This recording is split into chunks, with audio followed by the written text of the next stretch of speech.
గురుగారు శివుడిని పూజించే వాళ్ళకి ఫస్ట్ ఎక్కువగా కష్టాలు పెడతాడు, ఆ తర్వాతే సుఖాలను ఇస్తాడు అంటుంటారు. చాలా మంది ఇది నమ్ముతుంటారు. నిజమే అంటారా? అలా కాదమ్మాయి. జానకి అన్న పేరు, సీత అన్న పేరు పెట్టుకున్న మహిళ దుఃఖపడుతుంది అని అంటారు లోకంలో. అవును, శివుణ్ణి పూజించే వాళ్ళు దుఃఖపడతారు అని చెబుతున్నారు ఈనాటి కాలంలో. ఎందుకని? వైష్ణవం విశిష్టాద్వైతం ఆకర్షణీయంగా ఉంటుంది.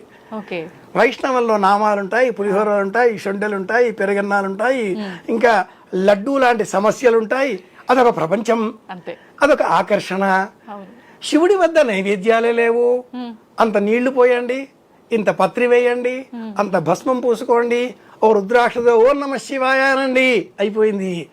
శివుడు కళ్ళు మూసుకుంటాడు, ఆయన నైవేద్యాలు లేవుగా, భృగు మహర్షి శాపం కారణంగా. కనుక వైష్ణవం ప్రాబల్యంతో శివుని పూజించారా కష్టాలు వస్తాయి. శివుడు శ్మశానవాసి అనే వాదనలు లోకంలో పెరుగుతున్నాయి. ఇది తప్పు. నిజంగా చూస్తే మట్టుకు శివనామస్మరణ చేసేటటువంటి వాళ్లే లోకంలో ధనవంతులు. ఆనందం అందించే పరమదైవం శివుడు. నాకేమక్కర్లేదు, ఎంత ఆనందంగా ఉంటాడో. నా వద్ద ఉంది, ఎలా కాపాడుకోవాలి, దుఃఖంతో ఉంటాడు. నా వద్ద ఎంత ఉందో అంత తృప్తి, అది శివ లక్షణం. ఒక మహిళ, విష్ణువు ఇల్లాలు లక్ష్మీదేవి, రామావతారంలో సీత.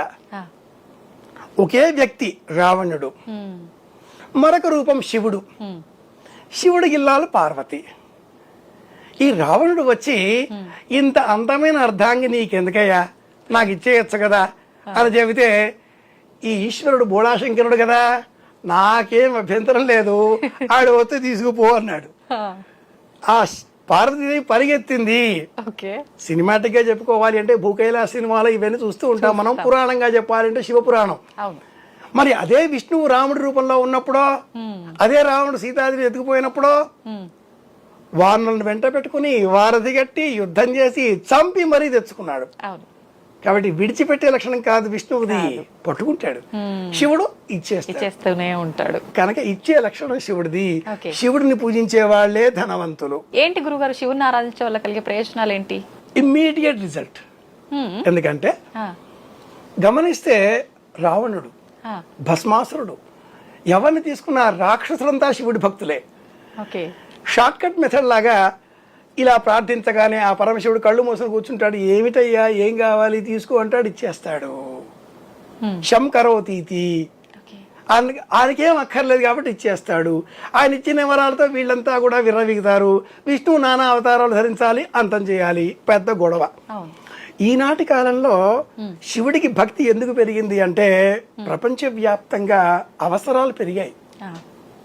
నాకు కావాలి అనే స్వార్థం పెరిగింది. పరమశివుడు అది కూడా గమనిస్తున్నాడు. ఎవరు ఏది అడిగినా ఇస్తాడు. ఎలా జరగాలో అలా జరుగుతుంది. కాలాతీతుడైన ఆ స్వామిని కాలా జనమ కల వికరణా జనమో బల వికరణా జనమో బల జనమో బల ప్రమతనా జనమ సర్వభూతనమనా జనమో, ఇలా వేదం వర్ణిస్తుంది. అన్నట్టు నమస్తే అస్తు భగవన్ విశ్వేశ్వరాజ, ఈ మంత్రంలో 13 పేర్లుంటాయి. ఈ మంత్రాన్ని ఆమూలాగ్రంగా మనం చదవగలిగితే 58 సెకండ్స్ కాలం పడుతుంది. అంతసేపు మనం ఊపిరి బిగించగలిగితే మన ఆయుర్దాయం పొడిగింపు, ఆరోగ్యం మేలు. ఇది శంకరుడు ఇచ్చేది. కాబట్టి అందరూ శివ పూజ చేస్తున్నారు, ఆరోగ్యం పెంచుకుంటున్నారు. శివుడు విభూతి ధారణ చేస్తుంటాడు కదా గురుగారు, ఎందుకని? భస్మం త్రైలోక్య సాధనం. అగ్నిహోత్రుడికి ఇది బంగారమని, ఇది ఇనప ముక్క అని తేడా లేదు. ఇది కరెన్సీ నోటు అని, ఇది తెల్ల కాగితం అని విభజన లేదు. అన్నింటినీ భస్మపటలం చేస్తూ ఉంటాడు. అలాగే ఈ భస్మం ఆవు పేడ, గోమయం. మన దేహంలో టెంపరేచర్ ఎక్కడ తెలుస్తుంది? ఇక్కడ. గోమయం ఇక్కడ ధరిస్తే ఎక్కువైనటువంటి ఆ టెంపరేచర్ నియంత్రణలోకి వస్తుంది.